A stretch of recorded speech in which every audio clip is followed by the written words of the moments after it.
spoiler came there down there, being fully explored until 1930. Some explorers from Niagara, Iowa came up here, and they pretty much went all the way down to where we're going to stop today. They decided they liked what they saw, so they leased the land out from the farmer, got the cave all set up, and they opened in 1934. And we've been in operation ever since. But we can start heading down.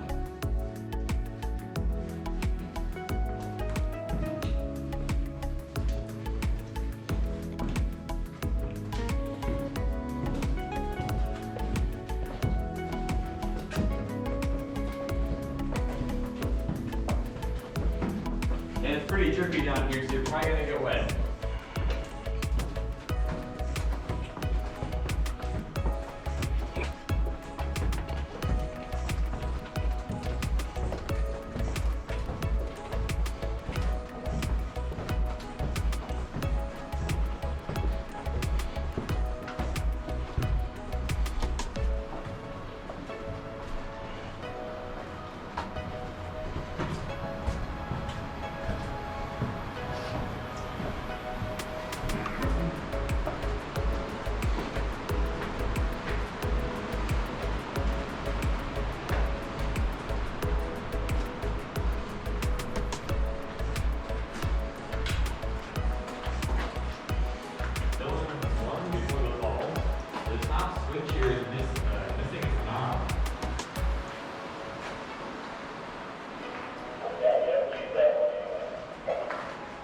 Yep, that's what I tell you.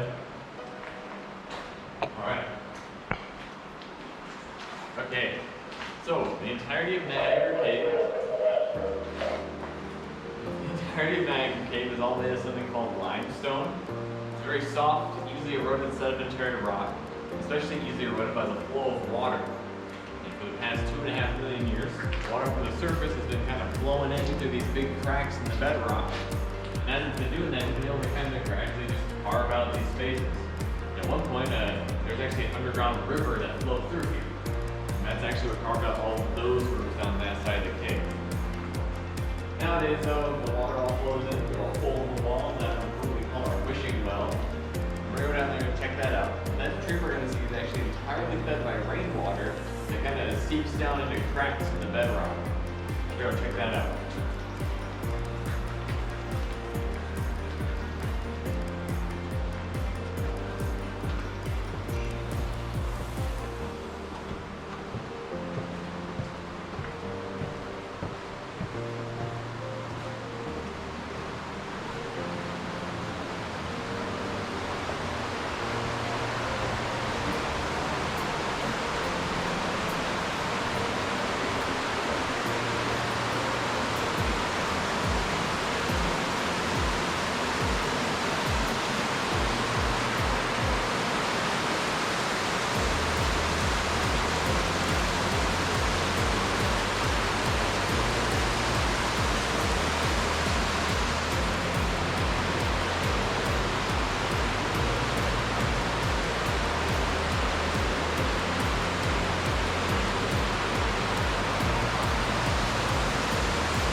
That's awesome.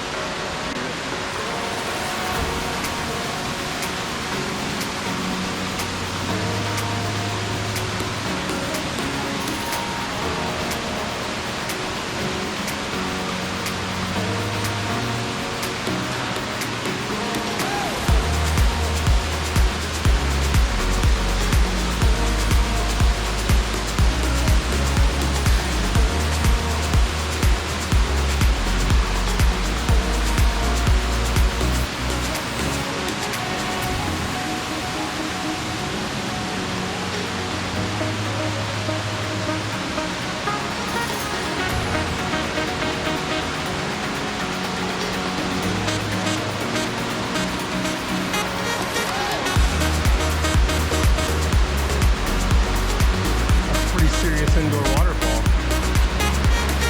Haven't seen an indoor waterfall that tall before. That's pretty cool.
Going one after the fall.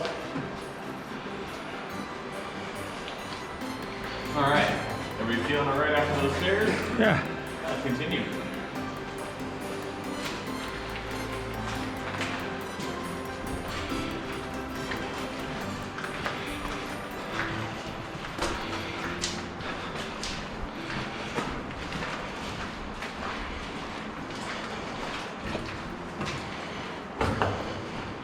Alright, so this thing here may just look like a big old pile of mud. This is all actually solid rock. It's something called flowstone.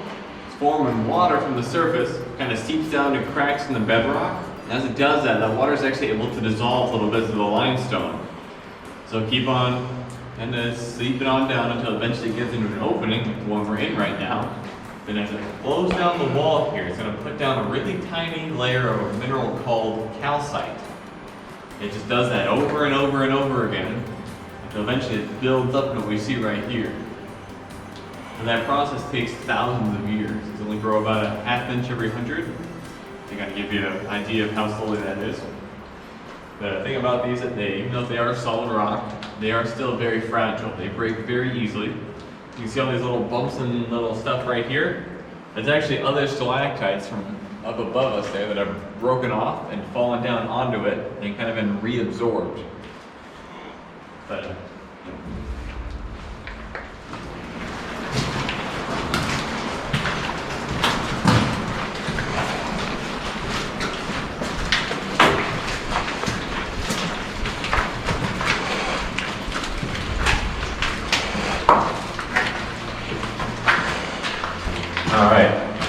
so this cave has been forming for around 2.5 million years. The thing about that number is that it's kind of impossible to know how old a cave is. You really would have had to have been here to see it happen to know that. But what we do know is how old the rock that it cuts through is. All this rock around us is all around 4.5 or 450 million years old. For a time period known as the Ordovician. At that time, this whole southern Minnesota area we're in was actually under a shallow sea. So this limestone that around us here was formed when little animals use calcium to make up their shells. Whenever they would die, they kind of get put down in big mats on the ocean floor, and they just kind of get piled on top of each other, just over and over and over again, until it kind of cemented into a solid rock. That's how limestone is formed. But that layering process that kind of makes it captures fossils really well. So look up in the ceiling there. See that? Those are gastropods above us. They're just snail fossils. I'm going to point out a few different fossils throughout the cave. Just in general, we're currently in the layer of limestone called the Stewartville. It has all these little pockmarks and holes in the wall. That texture there comes from the fact that when this is the bottom of an ocean, there are tons of little worms crawling through the muck. And that's what these are. These are their pathways. They've just been preserved by the rock. Dylan, how far down are we right now from the surface? About 80 feet. Okay.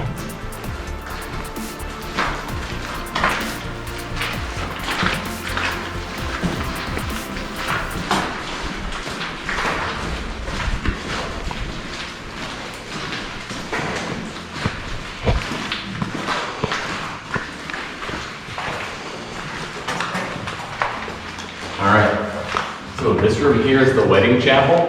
Actually been doing weddings down here since 1935. Around 400 of them since then. So I just want to show you guys some different formations in this room. So look at this wall behind the podium here. See these white lines coming down? These are very young ribbon stalactites. They form when just a little trickle of water runs down the wall, leaves a path of calcite behind it. But unfortunately this one here has actually stopped growing. It's kind of chalky, it's not shiny anymore. And when it's like that, we say they're dormant. We see some ribbon stalactites that are not dormant. They're going to be right above us in here. So if you want to see those, you might be kind of switch spots with me. And look up there at those. When they look like that, they're called cave bacon. So cave bacon and ribbon stalactites are interchangeable. We use either one. Another thing I want to show you guys in this room before we move on is actually underneath here. When they first came through this cave, a lot of spaces were filled in with mud. And when they kind of came through and developed the cave, they cleared this out and then opened the bottom of this up to new growth. Kneel down. Look under there. Flashlight.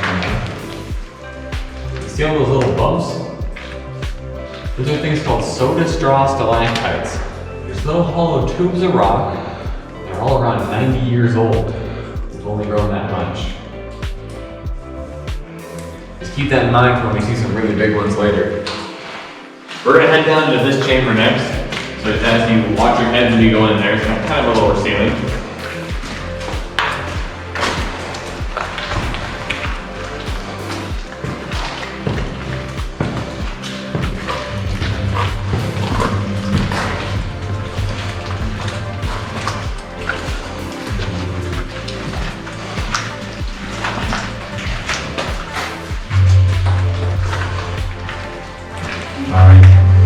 So this room here is the echo chamber. It doesn't really echo, it isn't really throwing your voice back to you.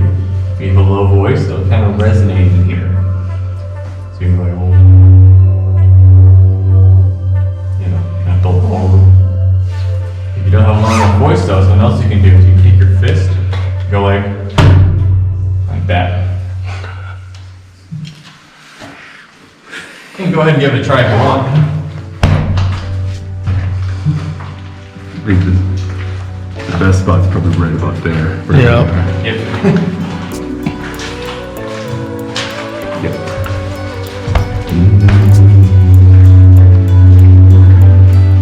There you go. That's pretty good.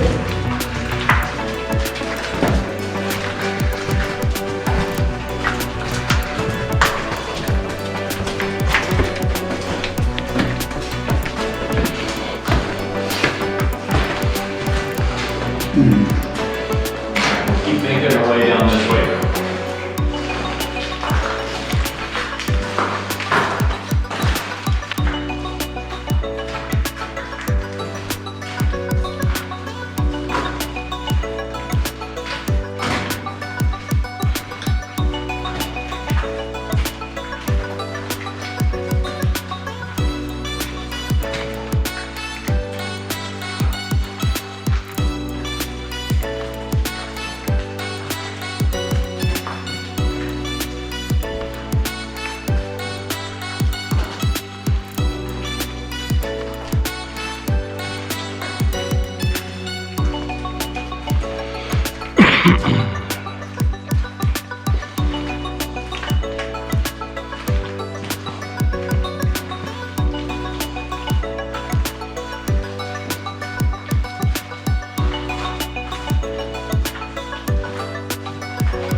drop this stuff, and it all contains an element called phosphorus. And shine a black light on it.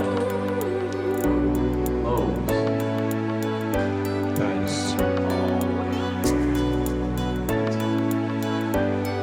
You see those kind of like purple spots in there?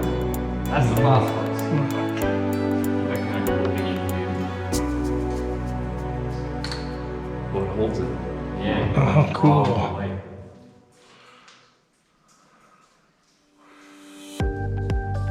It's awesome. and then just fades away. Huh. That would actually work with any of the formations in this cave. It's just nice and dark right there.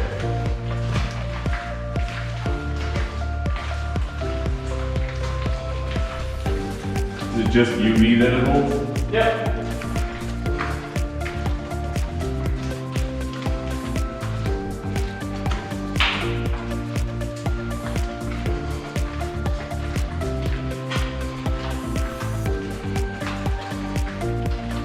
I think if y'all come and stand right where I am, you get the best view of this thing that's right above me.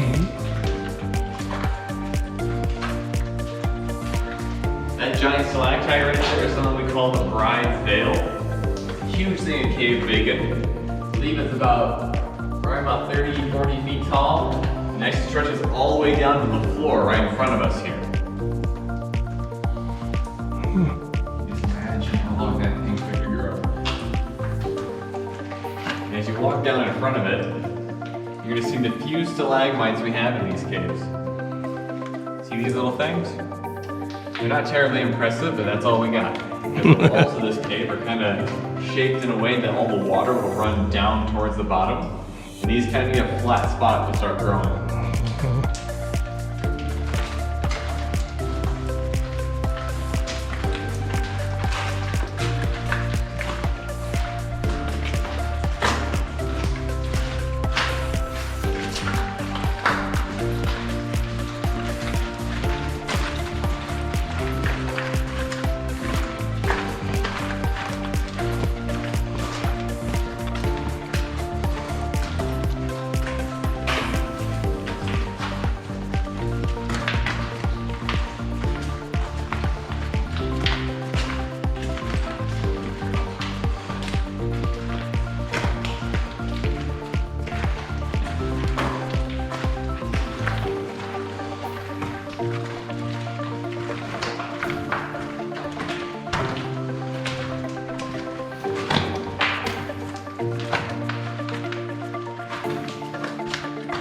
Zone 2, and down. Okay. We can all kind of fill in here. So we are about halfway through the cave now, about 120 feet underground. We're about to head into kind of a narrower section of the cave. But before we do that, we have to go into this thing right here. It's called the Elephant's Head. It's a big dormant flowstone formation. And underneath there though, there's actually a very low hanging rock. So please everybody watch your heads when we go down there. I'm gonna sit here and listen for a second to see if another group is coming up at us. Think we're good? Watch your heads down here.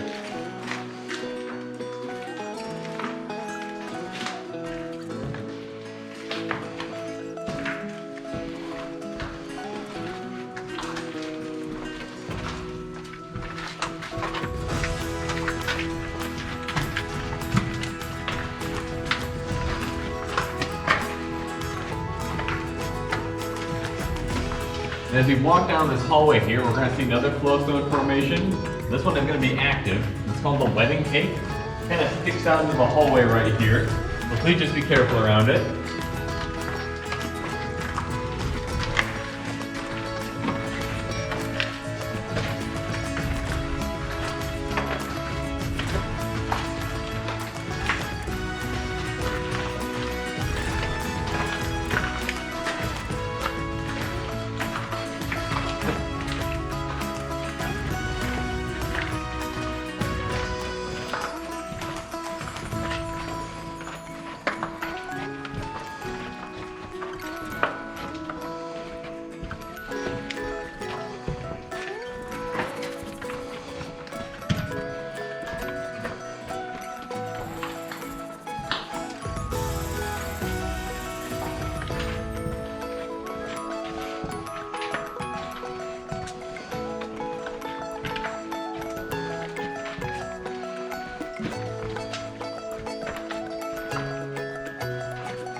So we made it through that narrow section right there. And we're actually about to head right back into another one. But before we go in there, you guys to see these. I have no idea when these rocks fell, but I think what's holding them in there is friction. So we should probably keep moving.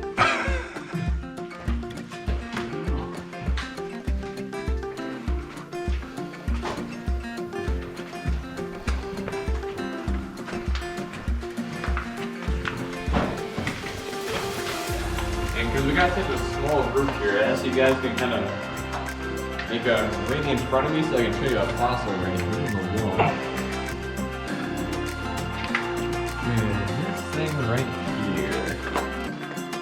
This is a fisherite. It is an ancient plant fossil. Would have had a little kind of narrow stalk right about here that went up to this big round head. We're actually seeing a cross section of the head part where the water's come through and cut it in half. We're going to see these cross sections all over in that, right in front of us there in that hallway. But we're also going to see a top view of one of these. It's easier for me to show you here than usually where I have to tell you guys about it in the last room. Like a lily pad kind of thing, or? Yeah, but it would have been underwater. It really didn't get to the surface.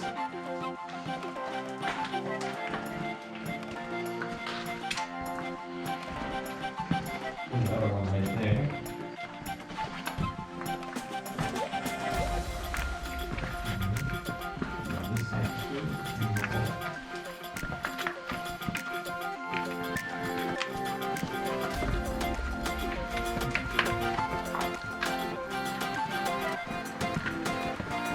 On the right hand side, you'll see the top view of one of these. It's gonna look almost like a sponge right there.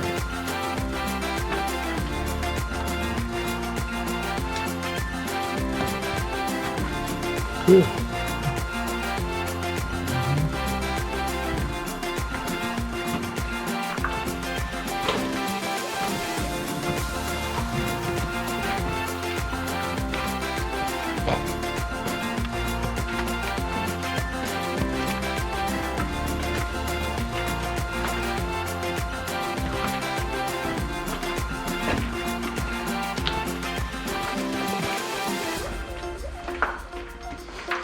How deep are we now?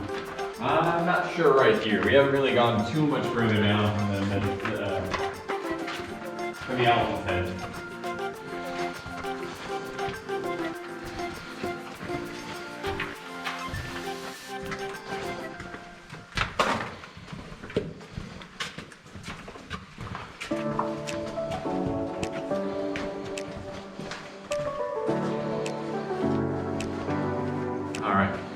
So we're about to enter a section of the cave called the Grand Canyon. It's gonna be the longest and the tallest area of the cave, so you might want to look up once or twice when we're walking through there. And I think the ceiling of that room we're about to go into is about 70 feet up. So, but as you walk down that hallway, we're gonna see some openings in the walls. Those kind of holes are gonna be called whirlpool formations.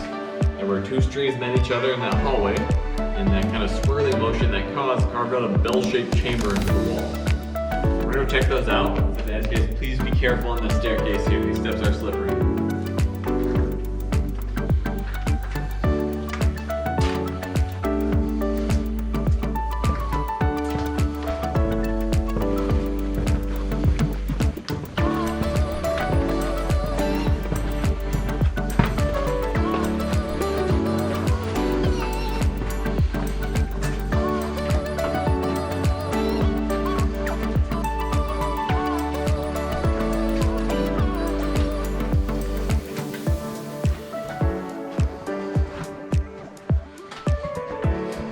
See this first whirlpool formation on the left-hand side here. You look in the back of it there, you see that big crack? That is where the other stream would have came out of, and back when the wall kind of extended out to here. And when it dumped into the hallway, there was already a stream flowing. That's where it mixed, in case I didn't make that clear. We call that one the Liberty Bell.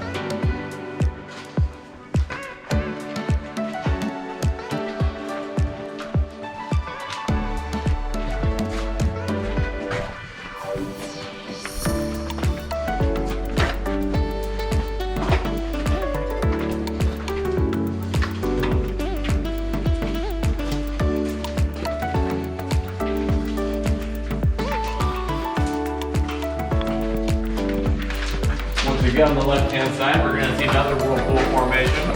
This one here is called the high heel.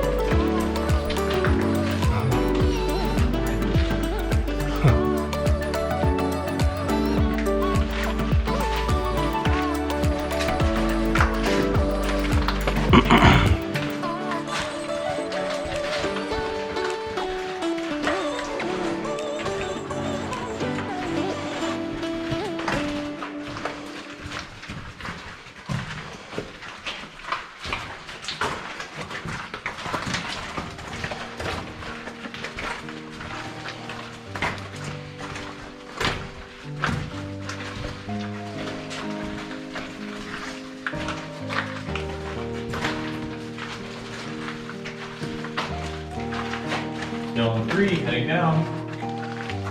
Got some more stairs here, please watch your step.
Walk down this hallway, you probably notice that there are these white rocks sticking out of the wall.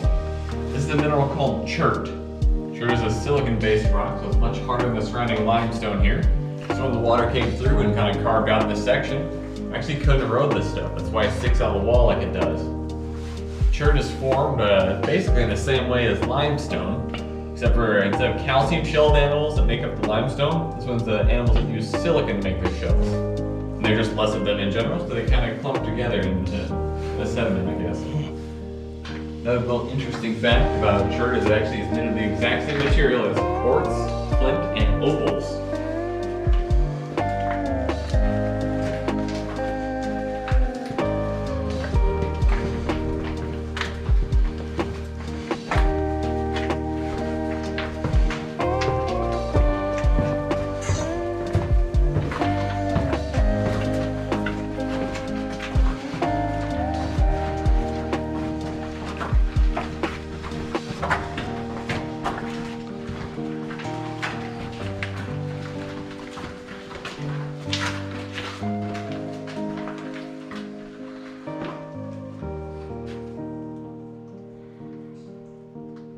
Not sure if that group is coming at us or going down.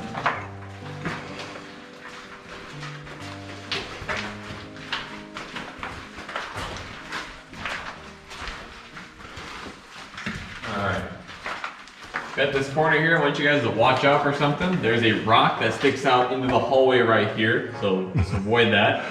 But also, as soon as you get around this corner, there's going to be a staircase that leads right down into a low ceiling, so please watch your heads.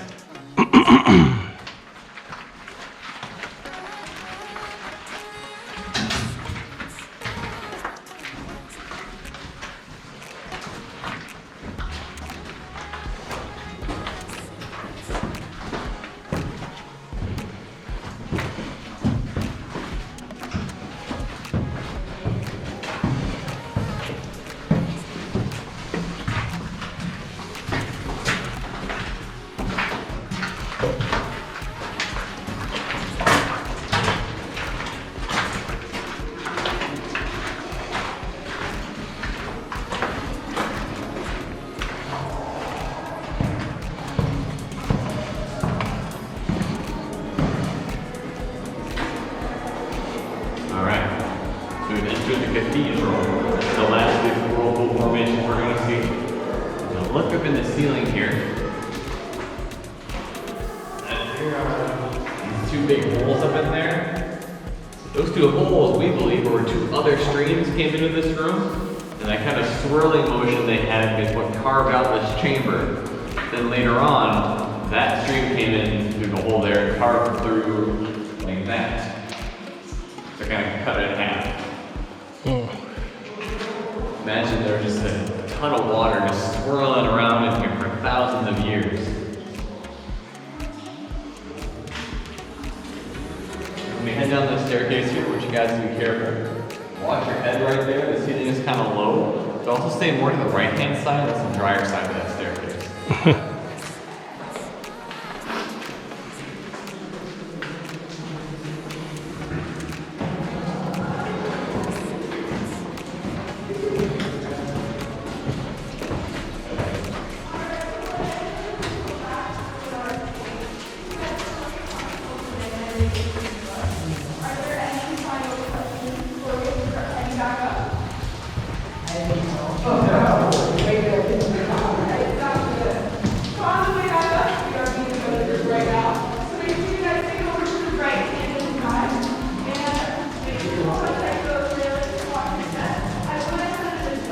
Our right.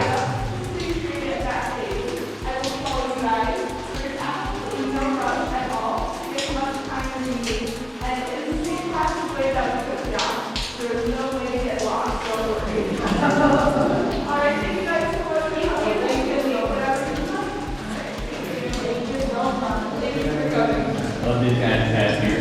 We are in the stalactite room. You can probably tell why it's called that. Whatever variety of hanging rock you ever want going on. This is actually the deepest part of the cave we're going to go into. We are 200 feet underground. 20 stories of rock between us and the surface.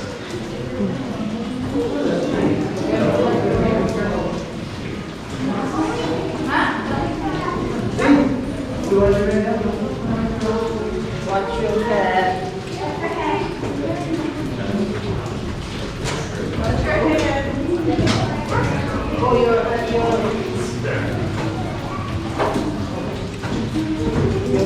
I'll head up there.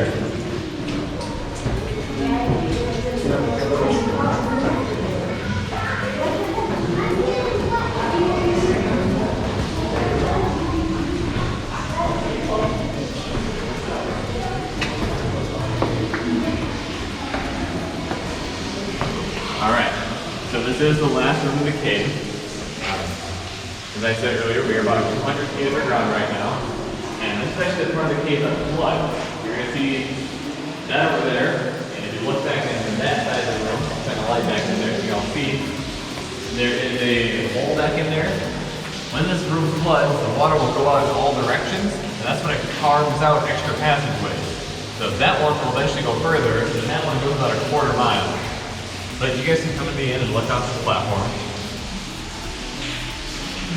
Next, if you look down into the right off the end of it, you'll see a stream flowing down there. It's actually the same one that we found the waterfall over right under it the entire time.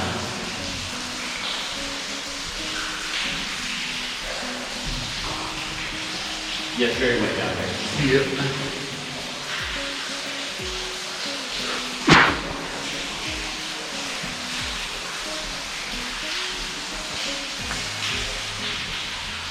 Is that river down? Oh yeah, it is. Okay. Yeah, yeah.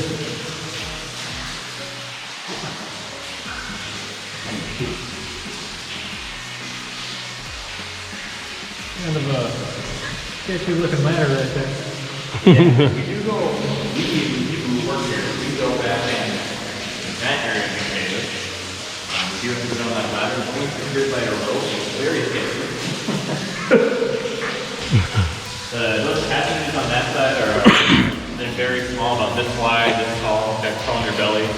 So don't take people back there, you're not missing out on anything. But I don't have a whole lot of the cave to show you guys, so if you'd like, I can turn the lights off for you. Yeah. You guys are wanting in full darkness.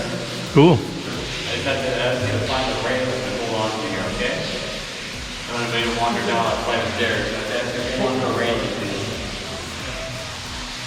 You're fine if you're back there. Put lights out, and 3, 2, 1. dark as it can possibly be. A clean afternoon of light.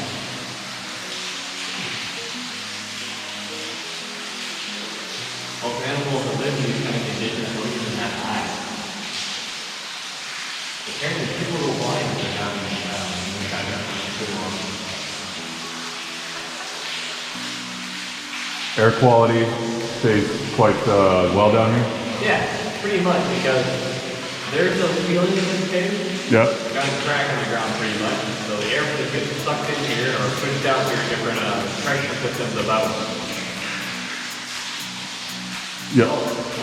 Any questions? As seasons change, is there any significant noticeable difference down here? Well, you think that temperature was, it actually stays 48 degrees down here all year long. That's going to change the amount of moisture. It's going to get a little bit of vertical stuff and the light on.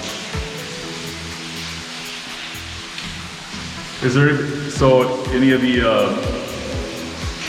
I heard there was a large bear fossil found down here initially when they were digging things out.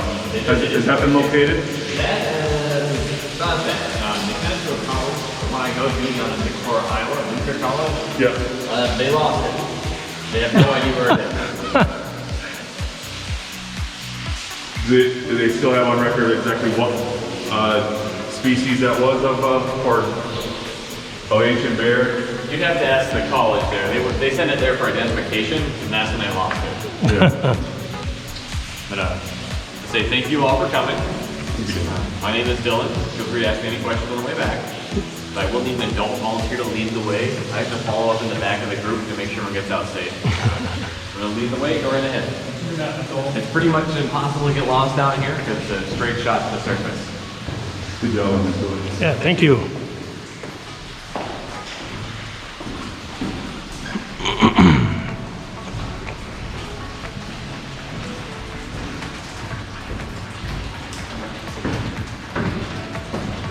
What are you taking at Luther? Environmental science. Nice. Fits right in with this. Whoops, sorry. Careful on the stairs. Yeah. I was going to go to their classical guitar program when I went to McNally Smith before they went bankrupt.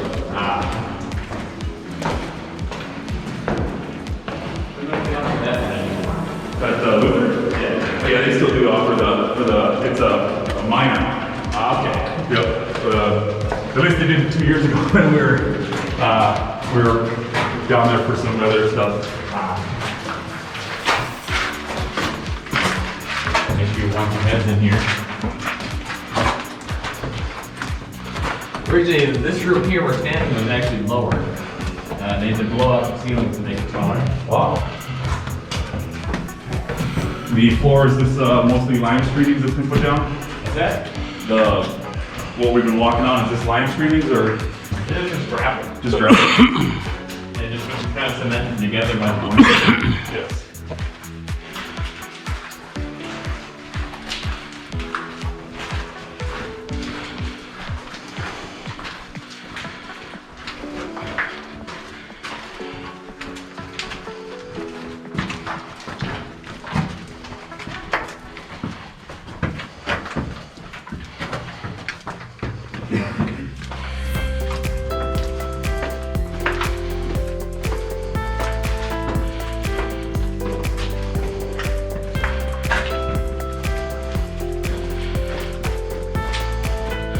Just want to make your patio out of it.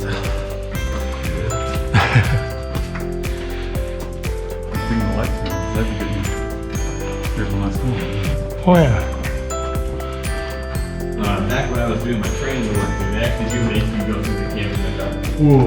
Oh wow. You do it if you have a tour guide, so you don't have to get through here. Wow. It's pretty freaky. Yeah. Yeah, that would. Not even a flashlight, or? Nope. You gotta feel your way out with your feet, pretty much. Pass on that. Listen. Let the lights go out. Oh, I carry extra flashlights just for that.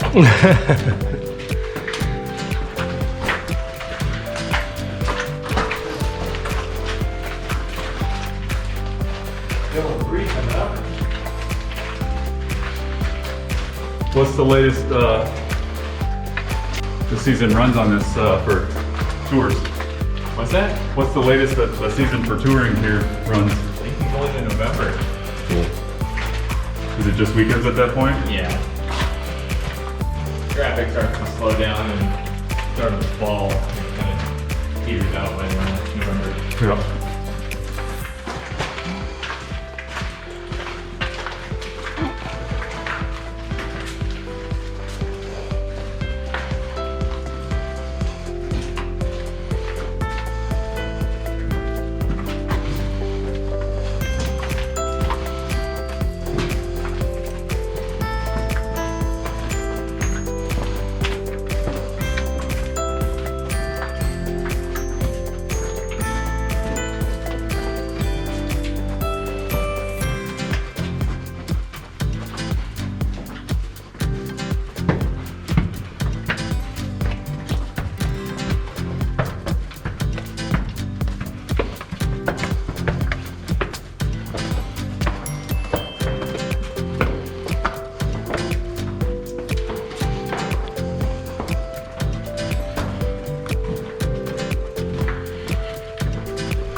From the area, Dylan? No, I'm from Faribault. Not up in Minnesota. Yep.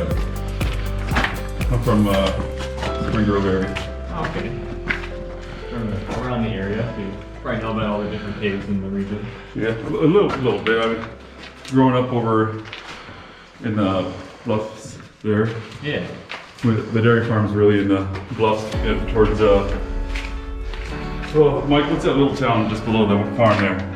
Sheldon? Sheldon, yeah. We're by there. Okay. Yeah. And so it starts to get real, a lot more and more. We have a small, very small one on the farm that we There.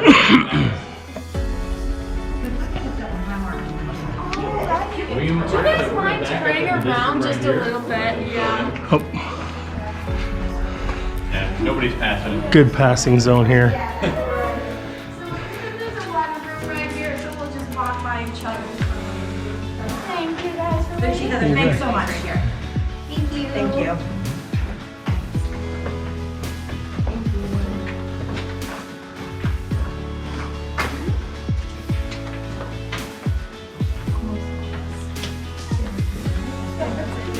Yep, that's it. All right. Continue heading on up. Thank you, guys. Now, I will start here with half a house, Yeah, there gets to be quite a few cave formations over in that area, but I've only gone into a couple because, you know, growing up in the area, it was like, hey, we're gonna have a party, and like, you know, we go a little bit of ski monkeying, I guess. Yeah. Within reason. Yeah, there used to be some spot between Decorah and Waukon that we would always have these. There's a big, it's quite a big hole where I think it's got like a couple of gates in front of it now where people can't go down there anymore. But I'm trying to remember what that turnoff was. It was right next to the road there. Like a sinkhole. Yeah, well, it had. I mean, it was Drop your head underneath there, yeah. Yep. quite cool, but like for the area. And I know there's another long formation on the somewhere on that side of Decorah as well for the cave system. Huh. Yes, because that one used to be toured, but you had to go down a ladder, and that one went for goes over for some 20 miles.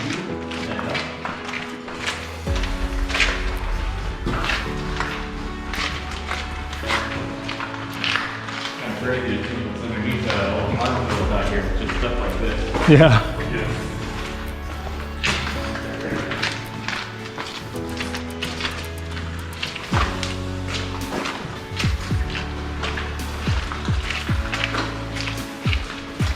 back on the dairy farm, we have a lot of white quartz.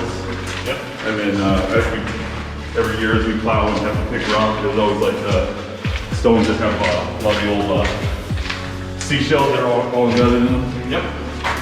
Tons of fossils right here.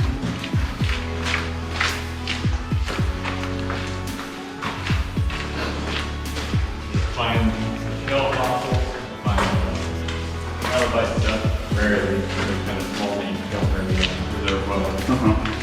Ammonites, big armored squid shells. A whole bunch of other stuff too. Mostly just 20 shells. Yeah.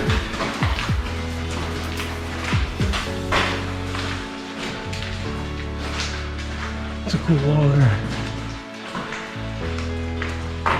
We also found a lot of, my uncles, when they grew up on the farm, they found a lot of